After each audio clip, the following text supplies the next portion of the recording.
Continuing on with our discussion of concentration units, we're going to talk about molarity. So molarity is the concentration. It's used at capital M. It's the number of moles of solute dissolved in 1 liter of solution. So just like we saw previously, concentration unit, it's going to be a ratio. It's going to be moles of solute, that's an amount of solute, over your amount of solution, volume of solution. We don't use a 100. It's not a percentage here. It's not a parts per or anything like that, but just moles of solute per volume of solution, where that is in liters. So molarity is the most common unit in chemistry for concentration. When we talk about this, if we talk about a value, it's a molar quantity. So instead of saying like, you could say the molarity is 3, but you would also just say 3 molar for a concentration, just like you would say like 3%. That's how you describe that unit. But capital M is that what we have there.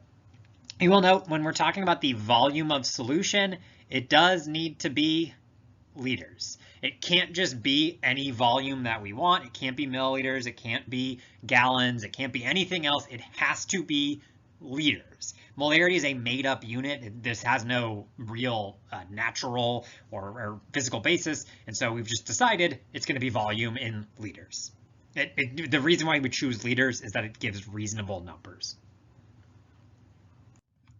So why do we use molarity in chemistry? Well, the real reason is because when we're talking about chemistry, we care about the number of molecules, right? We care about the number of molecules or atoms or ions or whatever that are present for doing chemical reactions.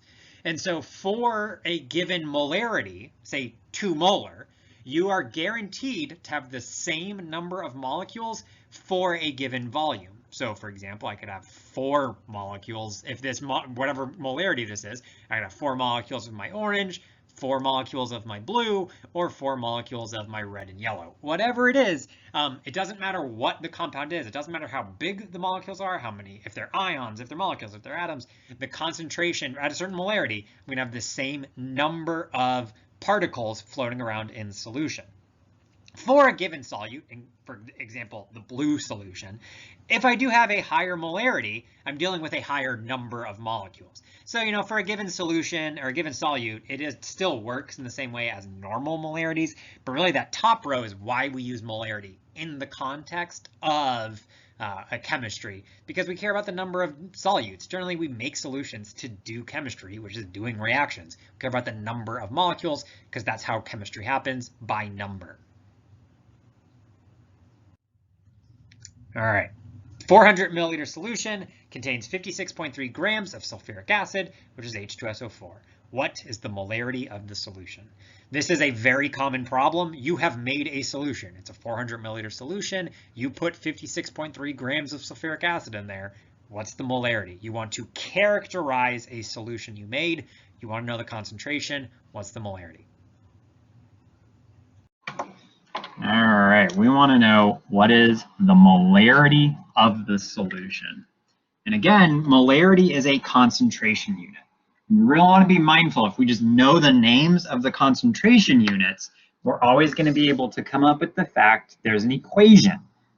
Molarity is equal to moles of solute divided by liters of solution.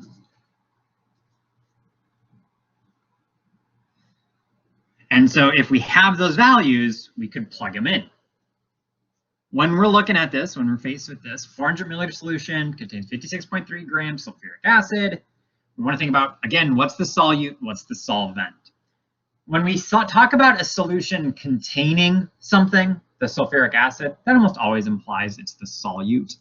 And especially because if you think of 400 milliliters, this is it's going to be a decent amount of stuff. 56.3 grams, not that much stuff, so likely the solute because it's a lower amount. And so in this case, we know that basically we'd be looking for, we could rewrite this as this is really going to be moles of H2SO4 per liter of solution. So do we have each of those? Almost, but not quite. Moles of H2SO4, I don't have. I have 56.3 grams sulfuric acid. Liters of solution, I don't have. I have a volume, but it's 400 milliliters. So this is a very, very common situation. When we make a solution in the lab, we want the concentration in molarity. That's our most useful description. But we don't normally measure amounts of stuff in moles, and we don't normally measure solution by the liter. 400 liters is already quite a large volume for the laboratory setting, but we are almost always measuring in milliliters, and we always measure our solute masses in grams. So it's very common to have grams for the solute and milliliters for the volume. So when you're computing molarity of a solution that you've made, you almost always, need to do a conversion step beforehand, where that conversion step is taking the grams into moles and taking the milliliters into liters. So we'll go ahead and do that metric conversion first. 400 milliliters times, we know that there are 1,000 milliliters per 1 liter. And that gives me 0.400 liters. So I can convert my given units into the desired units. Molarity always needs to have that volume in liters, so switch from milliliters to liters. I also want to take my 56.3 grams H2SO4 and multiply that by the molar mass. The molar mass for H2SO4 is 98.08 grams H2SO4 in 1 mole H2SO4.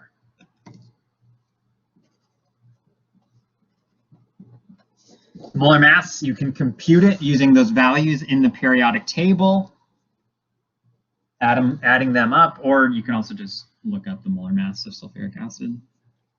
We do need to use it though, and it becomes 0.574 moles of H2SO4.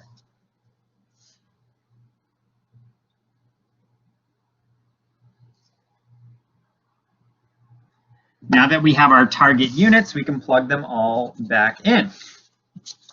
Molarity is equal to 0.574 moles of H2SO4 divided by 0.400 liters. That gives us 1.44. The units we would see, it's this moles H2SO4 per liter. But that unit right there, that whole thing, that's moles per liter, that whole thing is just molarity. That is my capital M.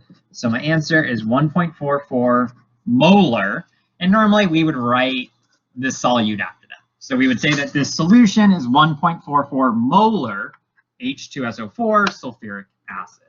So we're giving information on the concentration, and we do normally write out or say the solute in there, because that's what's relevant. You got 1.44 molar of that. And so this is very common when you've made a solution. You have some mass that you've dissolved and some usually milliliters of volume or anything. It's very uncommon to measure mass volume out by the liter. That's just really big and in a lab setting. And so normally it's in some other unit, maybe ounces, quarts, pints, whatever it is. Convert that to liters, because the equation for molarity always has liters of solution on the bottom, not just volume, but specifically liters. Participation 127, question 1. How much potassium hydroxide is required to make 2.5 liters of 0.10 molar solution? This is the first question on participation 127, due Tuesday, January 27th at 11:59 p.m. over on Blackboard. Link to the assignment is right below the links to these videos. Again, how much potassium hydroxide is required to make 2.5 liters of 0.10 molar solution?